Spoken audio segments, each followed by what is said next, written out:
السلام علیکم۔ آج منگل ہے، نومبر کی پہلی تاریخ۔ پاکستان میں سر شام کے 7، بھارت میں 7:30، اور یہاں ہمارے اسٹوڈیوز کی گھڑیوں میں صبح کے 10 بج رہے ہیں۔ وائس آف امریکہ واشنگٹن کی اردو سروس سے میں ہوں خالد حمید، خبروں کے ایک بلیٹن کے ساتھ۔ امریکہ کے محکمہ خارجہ نے پاکستان کے سابق وزیر اعظم اور تحریک انصاف کے سربراہ عمران خان کے الزام کی ایک مرتبہ پھر تردید کرتے ہوئے کہا ہے کہ امریکہ کئی بار کہہ چکا ہے کہ یہ الزامات حقیقت پر مبنی نہیں ہیں۔ محکمہ خارجہ کے ترجمان نیڈ پرائس سے پیر کو پریس بریفنگ کے دوران سوال کیا گیا کہ عمران خان اسلام آباد کی جانب لانگ مارچ کر رہے ہیں، جس میں وہ ملک میں انتخابات کا مطالبہ کرنے کے ساتھ ساتھ اپنی حکومت کے خاتمے کا ذمہ دار امریکہ کو قرار دے رہے ہیں، تو کیا یہ بات کسی قسم کے خدشات کا سبب ہے کہ ایک مقبول لیڈر امریکہ مخالف بیانیے کی قیادت کر رہا ہے؟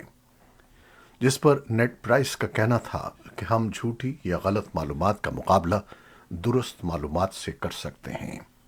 البتہ دونوں ممالک کے درمیان دو طرفہ تعلقات میں پروپیگنڈا یا غلط معلومات حائل نہیں ہو سکتی۔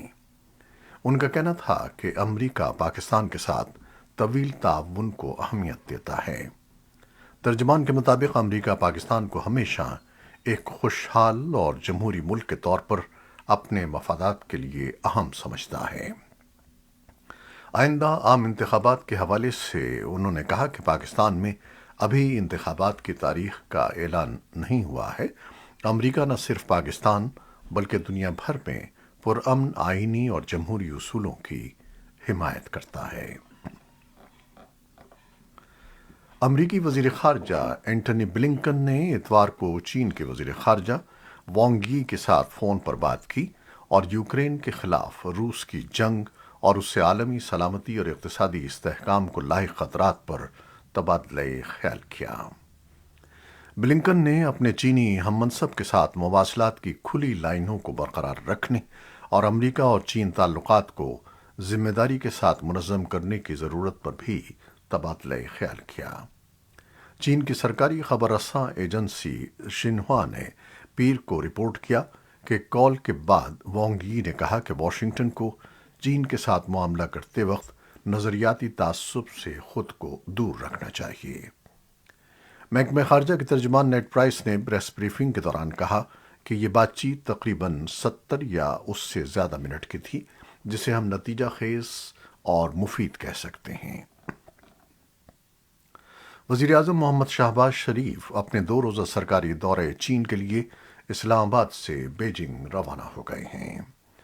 وزیر اعظم ہاؤس سے جاری اعلامیے کے مطابق شہباز شریف اپنے دورے کے دوران چین کے صدر شی جن پنگ اور وزیر اعظم لی کی چیانگ کے ساتھ ملاقات کریں گے۔ اس کے علاوہ وزیر اعظم کی چینی سرمایہ کاروں اور پاکستانی تاجروں سے بھی ملاقات ہوگی۔ وزارت عظمیٰ کا منصب سنبھالنے کے بعد شہباز شریف کا یہ پہلا دورہ بیجنگ ہے، جسے دو طرفہ تعلقات اور خطے کے حالات کے تناظر میں اہمیت دی جا رہی ہے۔ پاکستان کی حکومت نے روس کی سرکاری کمپنی سے 3 لاکھ میٹرک ٹن گندم خریدنے کا فیصلہ کیا ہے، جس کی منظوری کابینہ کی اقتصادی رابطہ کمیٹی نے دے دی ہے۔ وزیر خزانہ اسحاق ڈار کی سربراہی میں قائم ای سی سی نے وزارت تجارت کی طرف سے تجویز پر روسی حکومت سے $372 فی ٹن کی قیمت پر گندم کی خریداری کی منظوری دی ہے، جسے 1 نومبر سے 15 جنوری کے درمیان خریدا جائے گا۔ پاکستان کی گندم کی فصل رواں سال سیلاب کی وجہ سے ضرورت سے کم رہنے کی توقع ہے، اور حکومت نے پہلے ہی اندازہ لگا لیا تھا کہ آنے والے مہینوں میں پاکستان میں گندم کی کمی ہوگی۔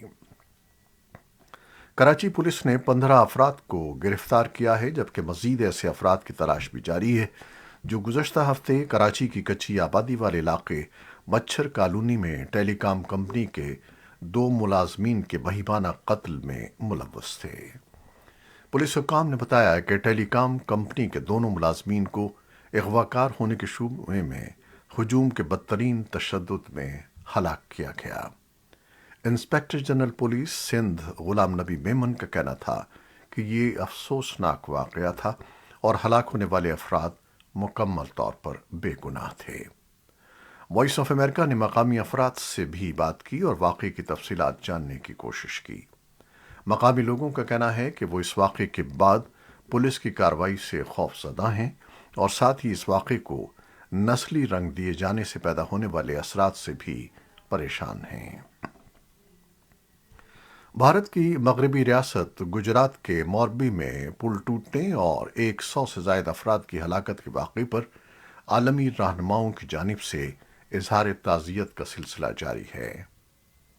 امریکہ کے صدر جو بائیڈن، نائب صدر کاملا ہیرس اور وزیر خارجہ اینٹی بلنکن نے حادثے پر رنج و غم کا اظہار کرتے ہوئے کہا ہے کہ اس مشکل وقت میں ہم بھارت اور وہاں کے عوام کے ساتھ کھڑے ہیں۔ اس حادثے میں ہلاکتوں کی تعداد 135 تک پہنچ گئی ہے۔ وزیر اعظم نریندر مودی نے منگل کو جائے حادثہ کا دورہ کیا اور صورتحال کا جائزہ لیا۔ گجرات پولیس نے اس معاملے میں اب تک 9 افراد کو گرفتار کر لیا ہے۔ حزب اختلاف نے اس حادثے کے لیے ریاستی حکومت کو ذمہ دار ٹھہرایا ہے۔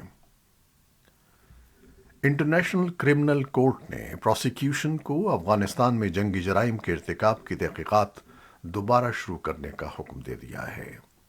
آئی سی سی کے ججز نے کہا ہے کہ کابل افغانستان میں مبینہ جرائم کی تحقیقات اس انداز میں نہیں کر رہا جو آئی سی سی کی عدالت کی تحقیقات کو مؤخر کرنے کی سابقہ درخواست کا جواز فراہم کر سکے جو 26 مارچ سن 2020 کو پیش کی گئی تھی۔ افغانستان کے حکام اس درخواست پر کام کرنے میں دلچسپی نہیں دکھا رہے، اس لیے افغانستان کے مقدمات کی پیروی آئی سی سی کے پروسیکیوٹر کریم خان کریں گے۔ بچوں کی بہبود کے ادارے سیو دی چلڈرن نے آج کہا ہے کہ افغانستان میں غذائیت کی شدید قلت کے شکار بچوں کے اس کے موبائل ہیلتھ کلینکس میں داخلے میں اس سال جنوری کے مہینے سے 47% تک اضافہ ہو چکا ہے، جبکہ کچھ بچے علاج تک رسائی نہ ہونے کی وجہ سے ہلاک ہو رہے ہیں۔ نئے جاری کردہ اعداد و شمار کے مطابق جنوری میں سیو دی چلڈرن کی موبائل ٹیموں نے غذائی قلت کے شکار 2500 بچوں کو علاج کے لیے داخل کیا تھا، جبکہ ستمبر میں یہ تعداد 4270 تک پہنچ گئی۔ اقوام متحدہ کے جوہری توانائی کے ادارے کے ماہرین منگل کے روز یوکرین کے ان 2 مقامات کا معائنہ کر رہے ہیں جن کے بارے میں روس کا الزام ہے کہ وہاں ڈرٹی بم بنائے جا رہے ہیں۔ ایسوسی ایٹڈ پریس کے مطابق انٹرنیشنل ایٹامک انرجی کے ڈائریکٹر جنرل رافیل گروسی نے کہا کہ یہ معائنے جن کی درخواست کیف نے کی تھی جلد مکمل ہو جائیں گے۔ مغربی ملکوں نے اس دعوے کو جھوٹ قرار دیا ہے۔ یوکرین کے عہدیداروں کا الزام ہے کہ ایسے ہتھیار کو استعمال کرنے کا ارادہ ماسکو کا اپنا ہے۔ اسی دوران یوکرین میں ہزاروں لوگوں کو روسی گولہ باری کی وجہ سے بجلی کی بندش اور پانی کی قلتوں کا سامنا ہے۔